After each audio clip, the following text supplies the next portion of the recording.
The patient is positioned supine. Tilt the head back on the C1 joint while keeping the mouth closed. The head should remain in the neutral position. The chin lift elevates and anteriorly displaces the hyoid bone away from the pharyngeal wall. Open the mouth slightly.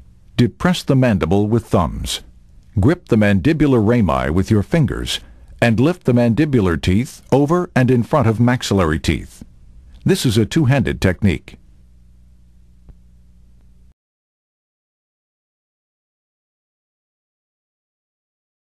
Patient positioning should be supine or lateral.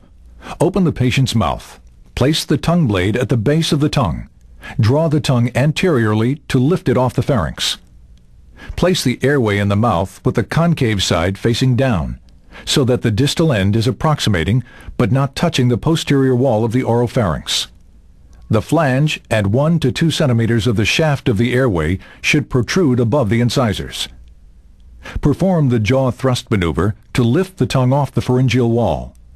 Now tap the airway down the last 2 centimeters so that the curve lies beyond the base of the tongue.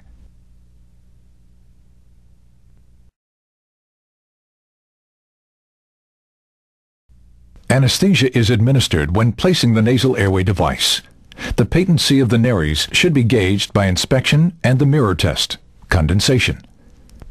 A topical slurry composed of 10 milligrams phenylephrine in 10 milliliters of 2% lidocaine jelly is applied. This provides anesthesia and vasoconstriction of the nasal airway. The lidocaine jelly mixture is swabbed just inside the external edge of nares until local anesthesia occurs.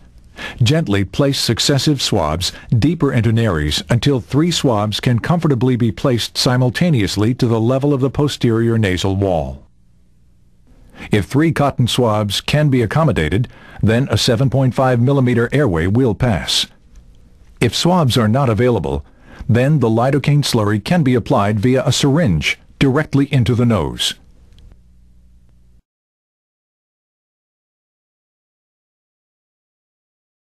The patient positioning may be supine, lateral, or sitting. Pass the airway gently into the nose with the concave side facing the hard palate. If resistance is met in the posterior pharynx, bend the tube 60 to 90 degrees with gentle pressure and proceed down the pharynx. If the airway will not pass with moderate pressure, it may be helpful to rotate the airway 90 degrees counterclockwise and then rotate it back to the original position as it makes the bend down the pharynx.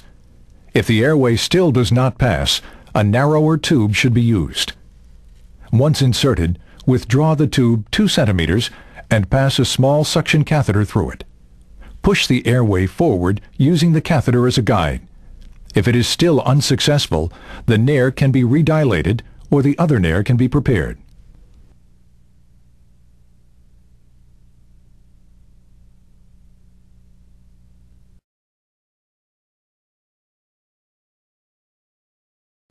Positioning should be supine. Place an oral or nasal airway.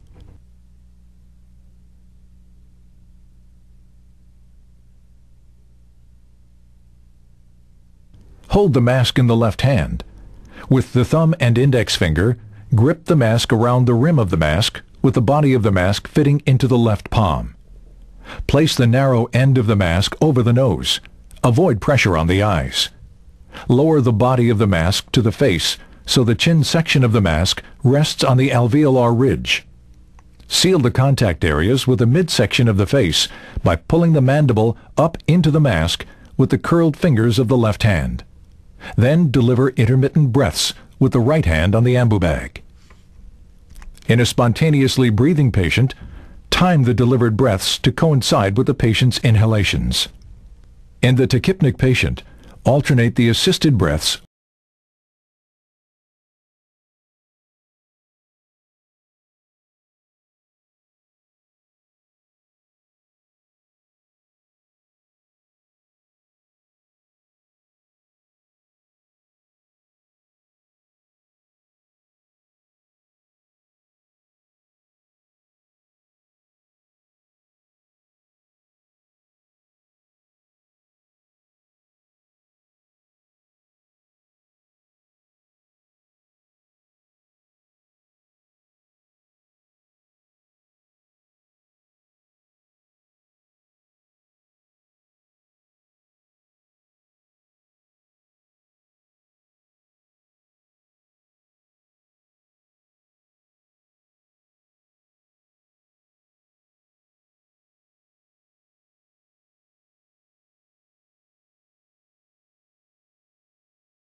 extend the neck if the tube is difficult to pass. Watch for signs of fogging or condensation in the tube as the tube approaches the vocal cords. The quality of the voice may also change. Ask the patient to breathe deeply and gently advance the tube through the cords while they are open during the inspiration. The patient should immediately lose phonation, inflate the cuff, verify position, and secure as for an oral endotracheal tube.